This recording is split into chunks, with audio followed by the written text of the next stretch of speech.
Go big and don't go home. Possessions is still a state crime in Georgia as well. So how did you get tried for on a federal level for it?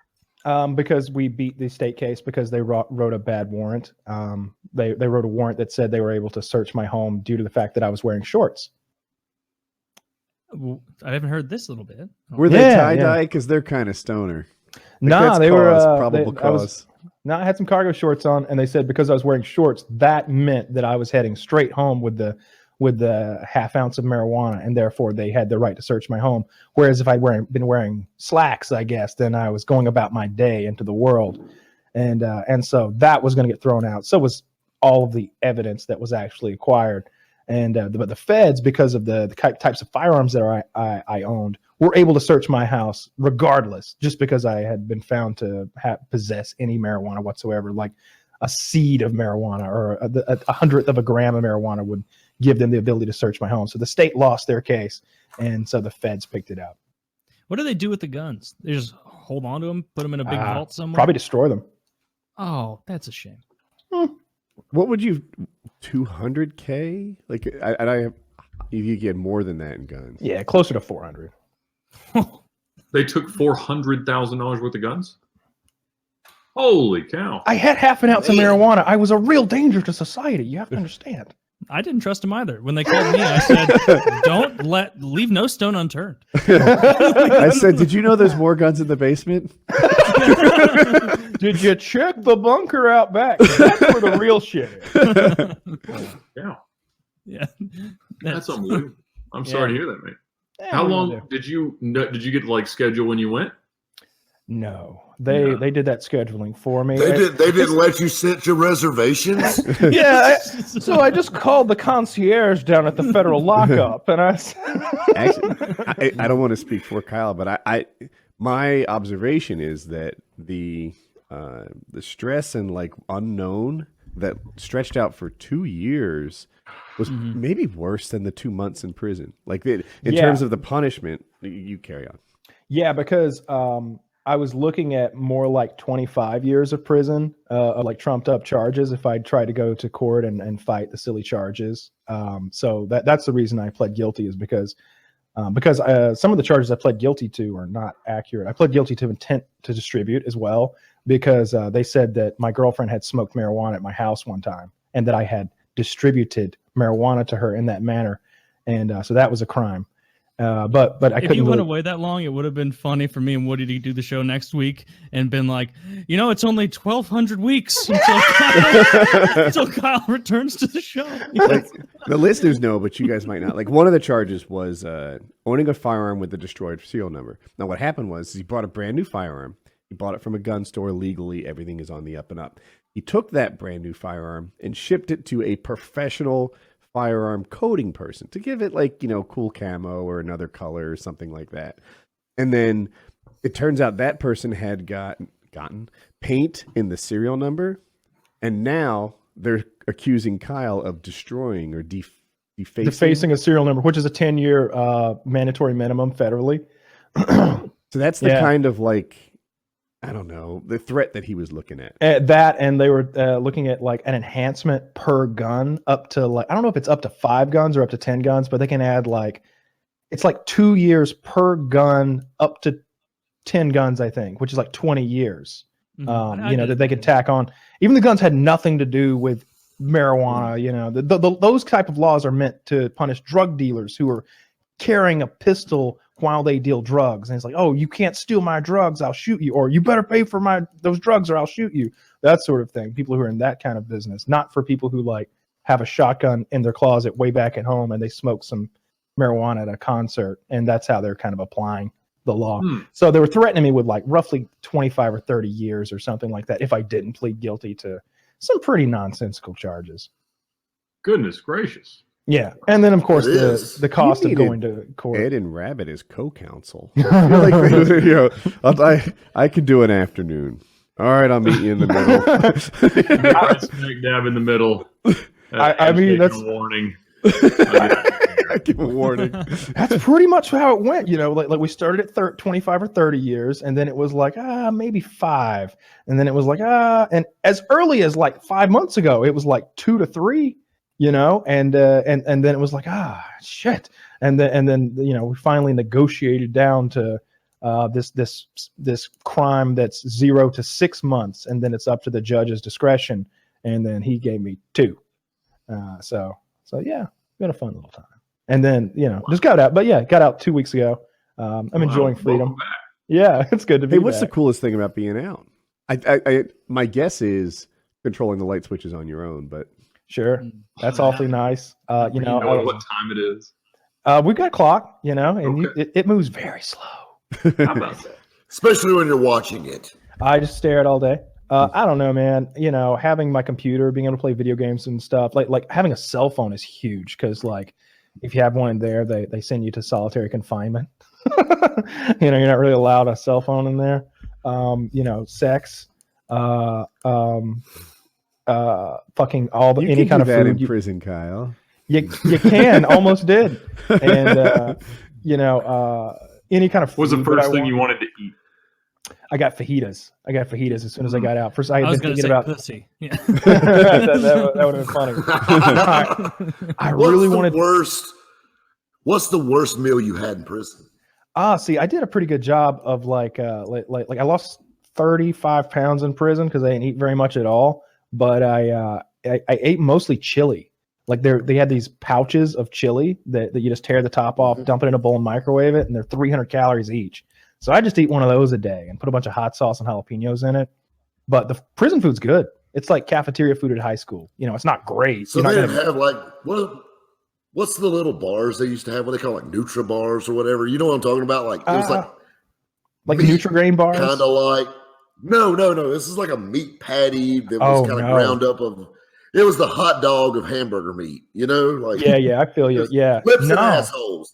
No, there were days like one day a week we would have like what was basically like Popeye's fried chicken. And like once a week there would be pizza, and once a week there'd be like their version of fajitas, which was like grilled chicken and tortillas and beans and rice. It was good food. It was fine.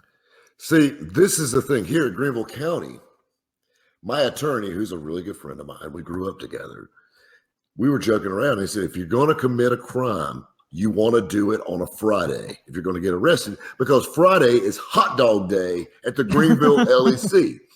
He said, I've got people that are incarcerated, but will stay another day to get hot dog day. Apparently, they got some damn good hot dogs at the Greenville LEC. Oh, my goodness. Maybe they have like Ballpark Franks or Hebrew Nationals. Hebrew Nationals or something. I sold cigars to a guy who his business was food to prisons, and the budget was like 15 cents a meal or something. It was crazy. That's county. That's what it's like. Have you ever sold wholesale hot dogs before, Ed? No. 15 cents is a damn good hot dog. I'm just saying. In county, they told me that I was like, what is this food, boys? What are we eating here?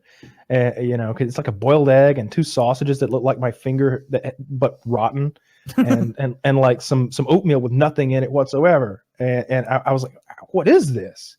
And they're like, their budget it was like 9 or 15 cents a day or something like that.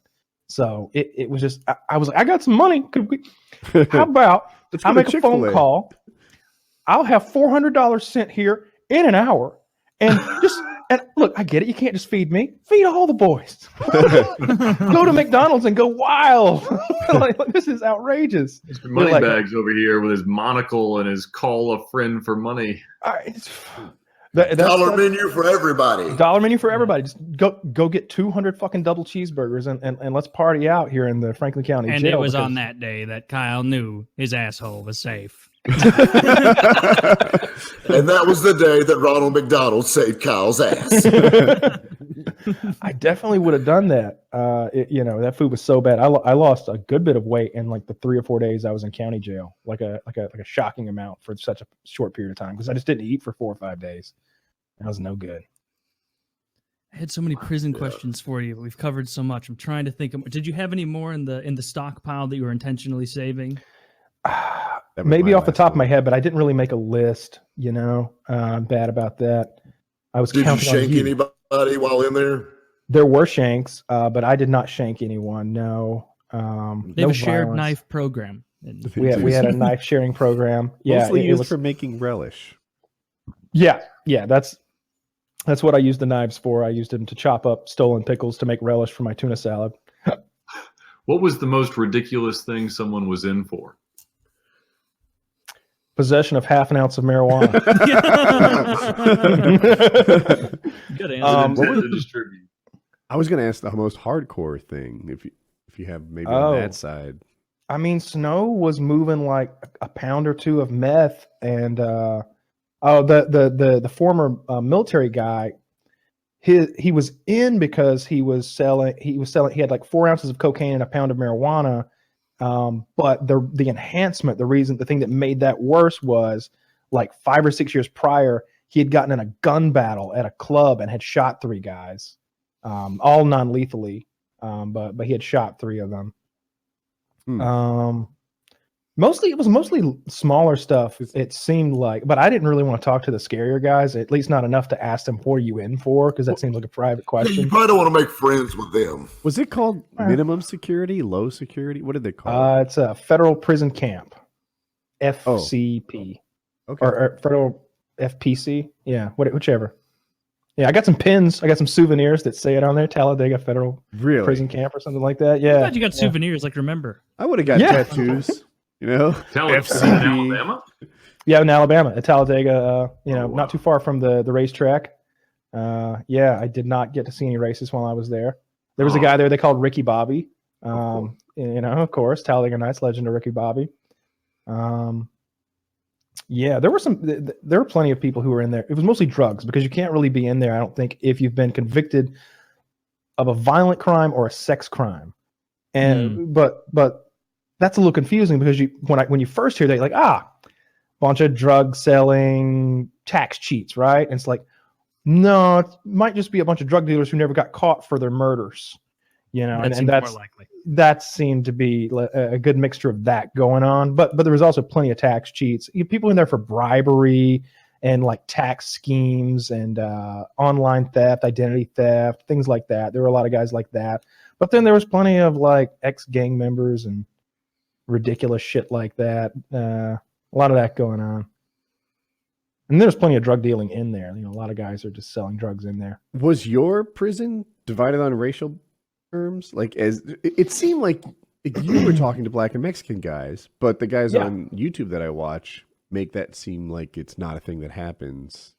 No, we talk, we get along, but there's definitely more of a bond. But the black guys kind of stick together, and the Mexican guys kind of stick together, and the white guys kind of stick together. But they all talk. You're living together in a big room. You can't just Can't not be a talk to nonstop each other. war, shoulder Yeah, bumping. We're sharing 2 microwaves. Between 75 of us in that dormitory, and we're sharing 1 ice machine. We're sharing 4 or 5 TVs. Now the TVs are segregated, of course, like I talked about, on the first show back, that black TV, white TV, Mexican TV, and the sports TV. And you don't fuck with the other races. And TV. that's where everybody came together on the ESPN TV. And what That's can right. we learn about that from society? Did people like exert a dominance in the microwave line? The guys cut and be like, "What are you gonna do?" No, that would be a real faux pas. No, everybody was pretty cool about that. And even like if you were about to like make a whole big chili bowl of soup or something like that, which a lot of people just throw everything in a bowl and microwave it, just mackerel fillets and ramen noodles and melted cheese and all kind of bullshit. But and that might take 10 minutes to cook up. They'd fry rice in there. They'd pour oil and rice and fry the rice in the microwave. But if they turn around and saw somebody had a cup of coffee that they just wanted to warm, hey, go ahead. There was everybody was polite. I as do that far at the as, cash register. yeah, sure. You've got one item, and the guy behind you has or you've got a whole cart, and the guy behind you has one item. Or if the come guy on. seems old. Yeah, you can't stand for too long. Yeah, So there you was see the definitely guys making the kits, like they're cooking up stuff in their room, like crush up chips and make like homemade burritos out of them or something. I saw. There's a guy on YouTube that does that, shows you how to make them at home. Yeah, Why absolutely. would you want to? There was a guy who could make like. Do you like bad food? Great craft with the kids. There was Now, a guy this is that how would you make. make a knife out of a sharpened toothbrush. And it's like, I'll just go buy a knife. I Idiot. like to think he's got like a I'll just go VPN sponsor in the middle of it, like the most Yeah. worthless prison sponsor ever. There was a guy who would make these big Chipotle style burritos, even though that we only got tiny little tortillas. He'd have 5 or 6 of them, like those people make those enormous joints they roll because they have some sort of fancy technique to roll out a bunch of papers into one giant joint. He's doing that, but with a burrito, and you can see like the layers of burritos that he's made, and it's huge. It's like a 2-pound burrito. They would make cheesecake they would crush up crackers to make a graham cracker crust, and they would take cream cheese and sugar, and then whatever the dessert of the day was, if it was like blueberry cobbler, they'd get just the blueberries, and so they'd make like a blueberry fucking cheesecake, and they'd sell them. Like when Alabama's playing football, there'd be 4 white guys in one cell cooking, fucking making cheesecakes because they're going to sell them for 2 Macs a piece. A Mac is a package of mackerel. Wait, how much is a Mac? $1, 70 cents each. I can't believe cheesecakes go for $1.40. That is a great deal. Probably not very good cheesecakes. Well, they were. I didn't have any. What do you want, Taylor? Everybody acted like they were amazing, but they had been living inside of that prison for quite some time. So Yes, they probably thought the guards were hot. Somebody could have and be in that prison. The longest sentence? Yeah. I don't think there was a limit, honestly. I read online it was 10 years, but that turned out to be bullshit. Because one of my friends had been in for 10 and had more to go. And then there was an older gentleman who'd been in for 9 and had 3 or 4 more to go. There was a guy who had been in for 14 and had 2 more to go. Could they have done time at another prison? And maybe sure, they could have. That's possible. But I just don't think there's a limit because they sort of you earn your way down in this like whole complicated federal point system to get into that place. Like if you start at maximum and you go long enough, not hurting anybody or fucking up, you end up in whatever high or medium and then low, and then you end up in the camp. Like eventually you earn your way down to there. So for Ed and Rabbit, Cal ran laps with this guy named Snow, and Snow would take a break every lap or 2 and do pull-ups. How many pull-ups did he do in a set? 8 to 10, depending on the day. He always mixed it up. Okay, wondering. But he had 40 pounds tied to his waist, so so do I. Really? Wow. I never thought about that. Yeah, I'm doing. Did y'all have like a welcome back Kyle episode last week, or? Yeah, like 2 weeks ago, we talked a lot about prison. I try not to get too prison heavy on we do a 4-hour show, so I don't want to do 4 hours of that nonsense. So I do like 45 minutes or an hour of just nonsensical fucking prison talk. Because there are a lot of stories. I met a lot of interesting people, and it's a stupid fucking thing. If I were the judge, I would let 90% of the people I met in there out because it's like they're not planning on doing anything else. They just want to go back to life. Right. They're all planning on like, oh, I'm gonna be a forklift driver, or I'm gonna get my CDL. I'm gonna drive a truck. Sky's the limit. But these are people who make bad decisions, though, right? Like a lot of them. When confronted with a situation where they could do violence or walk away, sometimes they choose the wrong one. When when things get hard and they have to, I don't know, say no to themselves or steal, sometimes they choose the wrong one. I wonder, it's easy to declare that you'll do the right thing after you get out. But I don't know, like what okay. I was in there for a short period of time, and I was thinking like, I ain't never gonna fuck up again. Okay. See, he was in there a short period of time, and he started talking like that already. I ain't gonna never. Yeah, this is how. By the way, anybody wondering why I had so many like problems in prison? This is how I talked the whole time. I used my prison Kyle voice. Yes. They didn't take to it none. You should have done the purple do-rag. I should have done that sling blade voice like Billy Bob Thornton. Mm-hmm. That would have been a long 8 weeks. Mm-hmm. I'm only 4 days in and people don't care for it, but I've already committed to the bit. Mm-hmm. More annoying than your cellmate. Silly Some sounds folks like call it a blade. shower rape. I call it Tuesday. Mm-hmm. At this point, I don't think people are bullying me because they think I'm a retarded. Yeah, it was pretty silly. I think I talked about that drug class I was in a good bit. 2 hours a week of the drug class, and I hated that the most. That was so stupid, so stupid. They didn't see the good side of drugs there. They'll teach you how marijuana. They'll teach how marijuana gives you brain damage and that sort of thing. It was this book published in 2009 about what did they say about LSD? which I just read an article about how it helps with PTSD and rewiring the brain. I'm pretty sure they said it causes brain damage and memory loss or something like that. You know, lots of good old fashioned federal facts.